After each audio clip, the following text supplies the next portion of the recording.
எல்லாருக்கும் வணக்கம். இந்த நிகழ்ச்சியை தலைமையேற்று நடத்தி கொண்டிருக்கும் பாரதியார் பல்கலைக்கூட முதல்வர் அவர்கள், முனைவர் அன்னபூர்ணி மேடம் அவர்களுக்கு நன்றி முதல்ல தெரிவிச்சுக்கிறேன். அடுத்ததாக கலைச்சோலை என்ற அமைப்பின் மூலம் நமக்கு நிறைய ஒரு ப்ரோக்ராமை பார்த்துருப்போம். ஒரு சாரோட ப்ரோக்ராமு முனைவர் சுரேஷ் சார் அவர்களுக்கும் இந்த விழாவில் கலந்து தலைமையிடுறதுக்கு மிகவும் நன்றி. என்னை பொறுத்தவரை நான் அவங்களாம் இசையில் பெரிய ஆள். இசை அது எனக்கு கேள்வி நானந்தான் இசையை பொறுத்தவரை. ஆனால் அதற்காக நிறைய நேரம் செலவு கொடுக்கணும்.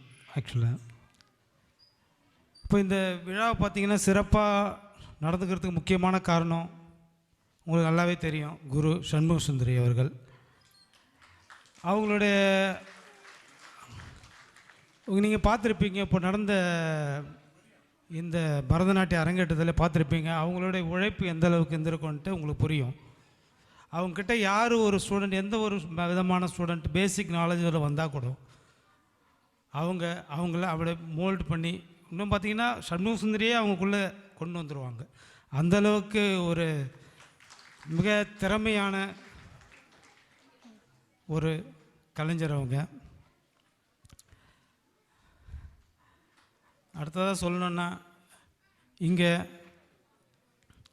பக்கவாத்தியம் வாசித்தவங்க உண்மையிலே ஒரு மிகப்பெரிய வைப்ரேஷன் இங்கே இருந்திருக்கும். உங்களுக்கு புரிஞ்சிருக்கும்.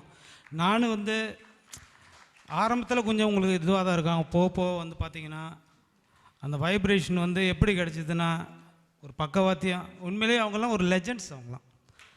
அவங்க அதாவது நீங்கள் உண்மையாக ஒரு இசையை நீங்கள் உட்கார்ந்து கவனிச்சிங்கன்னா, அதாவது அந்த நாலேஜ் இல்லைன்னா கூட அவங்க வேறு ஒரு உலகத்துக்கு கூட்டுன்னு படக்கூடிய அளவுக்கு ஒரு மிகப்பெரிய திறமைசாலிகள்.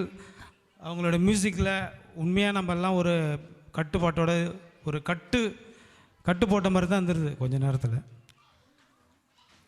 அதேமாரி செல்வி சுபகத்தை பற்றி சொல்லணுன்னா, அவங்க நல்லா படிக்கக்கூடிய மாணவர்.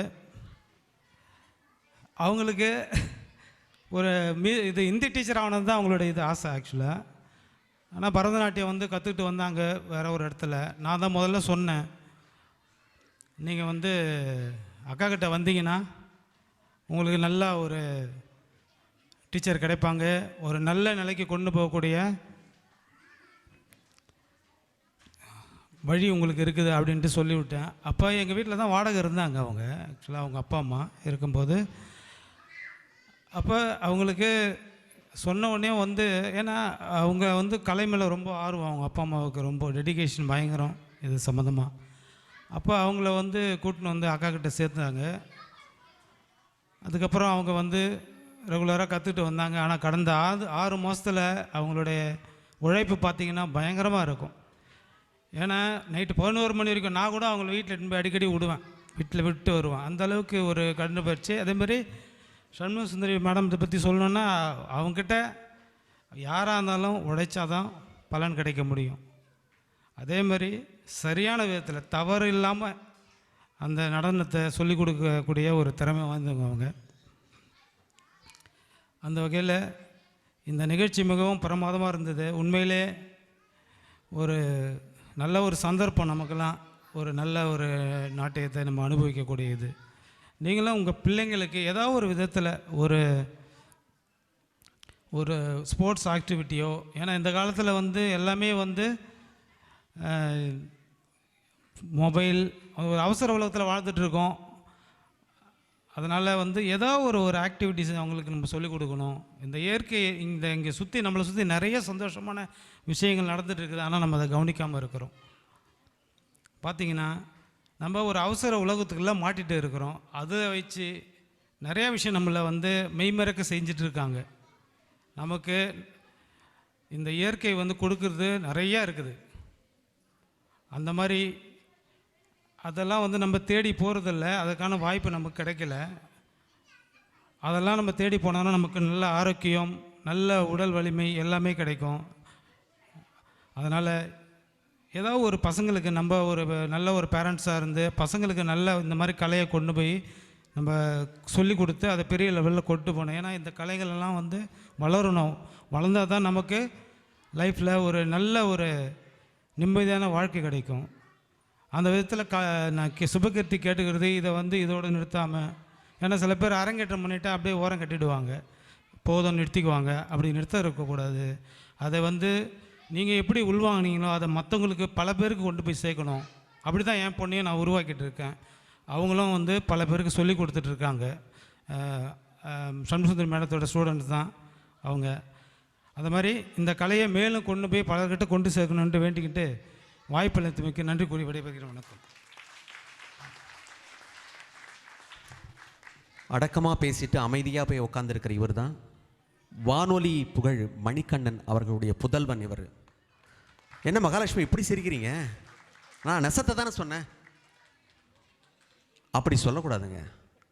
அப்பாவால் பிள்ளைக்கு பெருமையை விட பிள்ளையால் அப்பாவுக்கு பெருமை சேர்க்க வேண்டும் என்று எண்ணுபவன் நான். அதன் அடிப்படையில் அதை சொல்ல நான் மறுத்துவிட்டேன். இப்போ சொல்ல தோணுச்சு, சொல்லியிருக்கேன். அடுத்ததாக பலாவுக்கு பேர் போன பண்ருட்டியைச் சேர்ந்தவர். பிறகென்ன சொல்லவா வேண்டும்? இனிக்க இனிக்க பலருக்கும் இக்கலையை கடத்துகிறார். கலைச்சோலை எனும் தன் நாட்டிய பள்ளியின் மூலம் பரத பாடம் நடத்துகிறார். நடன வடிவமைப்பாளர், நட்டுவாங்க பயிற்சியாளர், ஆராய்ச்சியாளர், எழுத்தாளர், சமூக சேவகர், இப்படி பல முகங்களை தன்னகத்தே கொண்டவர். இத்துறைகளில் பல சவால்களை கண்டவர். இதுக்கப்புறம் நான் சொல்ல போகிறது ரொம்ப முக்கியமான ஒரு விஷயம். யாருப்பா அது? கொஞ்சம் அமைதியாக இருங்களேன். யாராவது எங்களுக்கு உதவி செய்ய முடியுமா? இங்கே யாராவது ஆசிரியர் இருக்கீங்களா? அப்பாடா. இல்லை மருத்துவர் இந்த கூட பரவாயில்ல, ஊசி போட்டுருவாங்கன்னு சொல்லி கூட கொஞ்ச நேரம் அமைதியாக இருக்க சொல்லலாம். மகிழ்ச்சி. தோடையமங்கலம், மேளப்பிராத்தி, பிரபந்தம், தரு, ஜக்கினி தரு, இதெல்லாம் யாராவது கேள்விப்பட்டிருக்கீங்களா? நம்ம வழக்கம் போல் நிறைய உருப்படிகள் பற்றிலாம் கேள்விப்பட்டிருக்கோம். ஆனால் இப்போ நான் சொன்னது யாருமே கேள்விப்பட்டிருக்க மாட்டீங்க. இப்போ நான் சொன்னதெல்லாம் அறியப்படாத வழக்கொழிந்த பல நடன உருப்படிகள். இதெல்லாம் மீட்டுருவாக்கி அதனை உலக அளவில் பலருக்கும் கற்றுத்தருகிறார் அப்படின்றது ரொம்ப முக்கியமான விஷயம். அவர் யாருன்னு அப்புறம் சொல்கிறேன். இது எவ்வளோ பெரிய விஷயம் பாருங்களேன். இந்த கலையின் மீது தீராத காதல், இந்த கலை மீது அவ்வளோ நேசிச்சாதான், அந்த தீராத பற்று கொண்டு தீராத காதல் கொண்டால் தான் இதெல்லாம் செய்ய முடியும். நான் நடனம் சொல்லிக் கொடுக்குறேன், ஏதோ ஒரு விதத்தில் பொருளாதாரம் ஈட்டுகிறேன், நிறைய கலைஞர்களை உருவாக்குகிறேன் என்று கடந்து போகாமல் வழக்கொழிந்த நடன அசைவுகளை மீட்டுருவாக்கி அதை கடத்துவதென்றால் அந்த கலையின் மீது அவர் கொண்ட காதலுக்கான சான்று என்று சொல்லலாம். அதன் அடிப்படையில் அவள் எவ்வளவு பாராட்டினாலும் தகும். மலேசியா, ஆஸ்திரேலியா, அமெரிக்கா, ஜப்பான் உள்ளிட்ட நடன ஆசிரியர்களுக்கு நாட்டிய நுணுக்கங்களை சொல்லிக் கொடுக்கிறார். இக்கலையை யாவர்க்கும் அள்ளி கொடுக்கிறார். அப்பேற்பட்ட பெருமகனார் முனைவர் திரு பண்ருட்டி சுரேஷ் அவர்கள் எங்கள் மரியாதையை ஏற்றுக்கொள்ளவும் இந்த நிகழ்ச்சியை பற்றி சில வார்த்தைகள் பேசும்படியும் அன்போடு கேட்டுக்கொள்கிறோம். அவருக்கு மரியாதை செய்யும் அதே தருணத்தில் திரு வசந்தகுமார் அவர்களுக்கும் நாங்கள் மரியாதை செய்ய கடமைப்பட்டிருக்கிறோம். அவர்களும் எங்கள் மரியாதை ஏற்றுக்கொள்ள வேண்டுமாய் உரிமையோடு கேட்டுக்கொள்கிறோம்.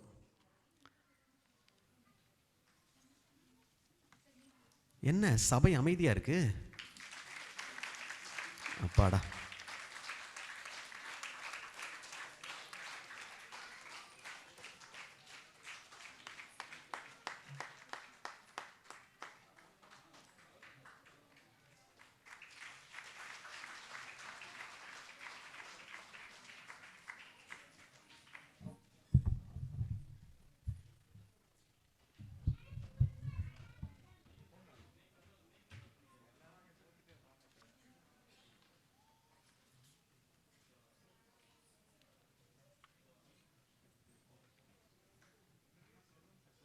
எல்லாத்தையும் தெளிவாக சொல்லியிருக்கேங்க. அப்போ நீங்களும் வழக்கம் போல காதலை வாங்கலாம்.